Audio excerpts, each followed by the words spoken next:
Hi, I'm Jeff Harrell, Senior Pastor, New Beginnings Community Church of Washington County.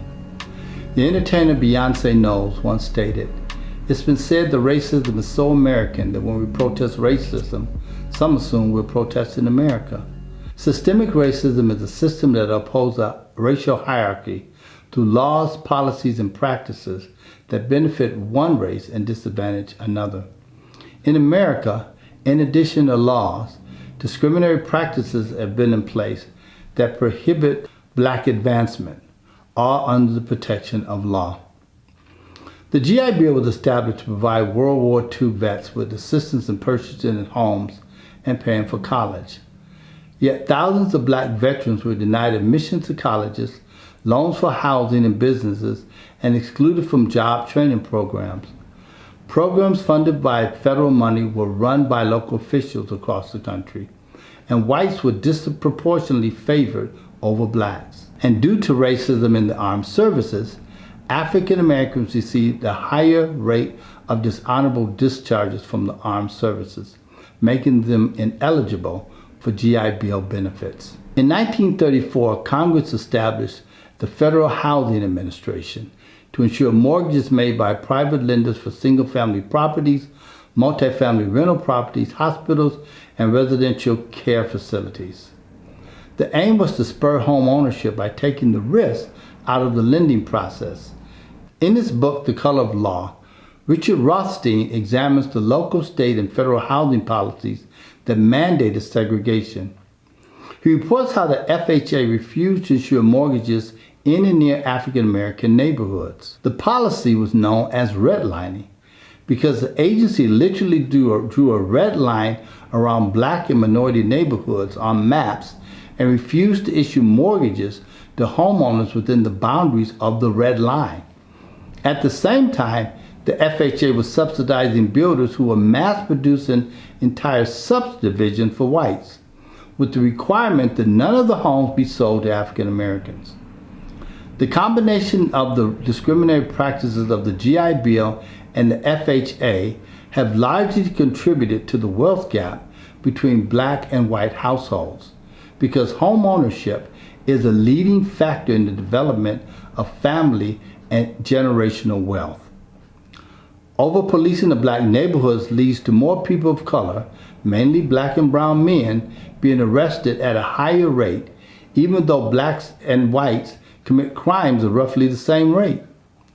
African Americans are more likely to be charged with felonies and overcharged as to forced plea agreements, which leads to a higher number of felony convictions. And as Michelle Alexander has pointed out in her landmark book, The New Jim Crow, Mass Incarceration in the Age of Colorblindness, felony conviction leads to the legal disenfranchisement of millions of black men who are no longer eligible for federal housing benefits, federal student loans, and are discriminated in employment based on the felony conviction. According to the Sentencing Project, African Americans are more likely than white Americans to be arrested. Once arrested, they're more likely to be convicted. And once convicted, they're more likely to experience lengthy prison sentences. African American adults are 5.9 times as likely to be incarcerated than whites, and Hispanic are 3.1 times as likely. As of 2001, one of every 3 black boys born in that year could expect to go to prison in his lifetime, as could 1 in every 6 Latinos, compared to 1 in every 17 white boys. Racial and ethnic disparities among women are less substantial than among men, but remain prevalent. Systemic racism is supported by a narrative. If you're going to really do the work to dismantle systemic racism in America, you also have to deal with the narrative. The narrative has been supported by our history books, our educational system, and our entertainment industry. It colors our understanding of opportunities in democracy and how we view why African Americans and other people of color are poor, oppressed, and incarcerated. Sociologist Michael Eric Dyson has stated that for most of our history, straight white men have been involved in a witness protection program that guards their identities and absolves them from their crimes, while offering them a future free of past encumbrances and sins. We need to rewrite the narrative. As the African proverb says, when lions write history, hunters will cease to be heroes. According to Suzanne Pleshett, Associate Director of the Racial Equity Institute, it's not bigotry, it's not prejudice, it's power. Racism is a system of advantage based on race. If we are to address racism in America, we must pray for eyes to see and hearts to understand the systemic nature of racism. We must be intentional in our efforts to dismantle it. We must refuse to be colorblind and see what racism is doing in our neighborhoods and communities. We must get involved in efforts to change the structures that have supported this system. We must join the conversations in our communities that are trying to dismantle this system, and we need to educate ourselves so we understand the systemic nature of racism in America. And be prepared to push back on the pushback that comes when you attempt to dismantle this system. Someone has said that fish are not wet.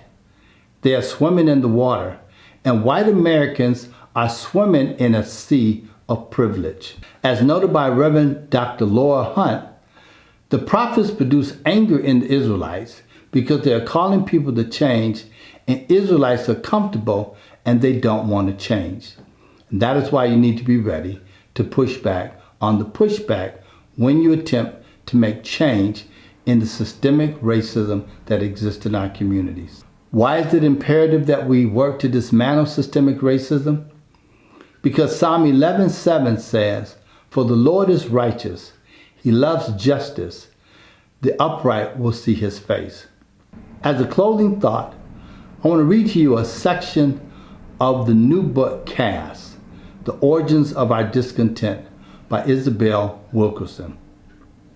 Wilkerson writes, in the winter of 1959, after leading the Montgomery bus boycott that arose from the arrest of Rosa Parks, and before the trials and triumphs to come, Martin Luther King Jr. and his wife Coretta landed in India, in the city then known as Bombay, to visit the land of Mohandas Gandhi, the father of nonviolent protest. They were covered in garlands upon arrival, and King told reporters, "To other countries I go as a tourist, but to India I come as a pilgrim." He had long dreamed of going to India, and they stayed an entire month at the invitation of Prime Minister Jawaharlal Nehru. King wanted to see for himself the place whose fight for freedom from British rule had inspired his fight for justice in America. He wanted to see the so-called untouchables, the lowest caste in the ancient Indian caste system, whom he had read of and had sympathy for, but who had still been left behind after India gained its independence the decade before. He discovered that people in India had been following the trials of his own oppressed people in America, knew of the bus boycott he had led. Wherever he went, the people on the streets of Bombay and Delhi crowded around him for an autograph. One afternoon, King and his wife journeyed to the southern tip of the country, to the city of Trivandrum in the state of Kerala, and visited with high school students whose families had been untouchables. The principal made the introduction. "Young people," he said, "I would like to present to you a fellow untouchable from the United States of America." King was floored. He had not expected that term to be applied to him. He was, in fact, put off by it at first. He had flown in from another continent, had dined with the Prime Minister. He did not see the connection, did not see what the Indian caste system had to do directly with him, did not immediately see why the lowest caste people in India will view him, an American Negro, a distinguished visitor, as low caste like themselves, see him as one of them. "For a moment," he wrote, "I was a bit shocked and peeved that I would be referred to as an untouchable." Then he began to think about the reality of the lives of the people he was fighting for. 20 million people consigned to the lowest right in America for centuries, still smothering in the airtight cage of poverty, quarantined in isolated ghettos, exiled in their own country. And he said to himself, yes, I am an untouchable, and every Negro in the United States of America is an untouchable.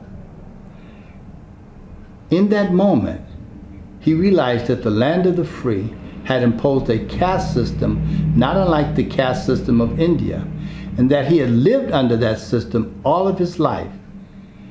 It was what lay beneath the forces he was fighting in America.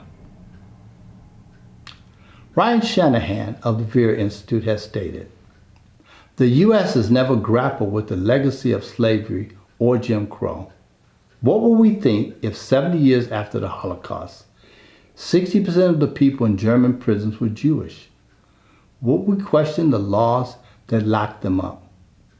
When we understand systemic racism, the structures of policies and procedures of laws that mandate, perpetuate, and sustain superiority of the white race over minorities in this country, we will then be ready to tackle the work of dismantling systemic racism."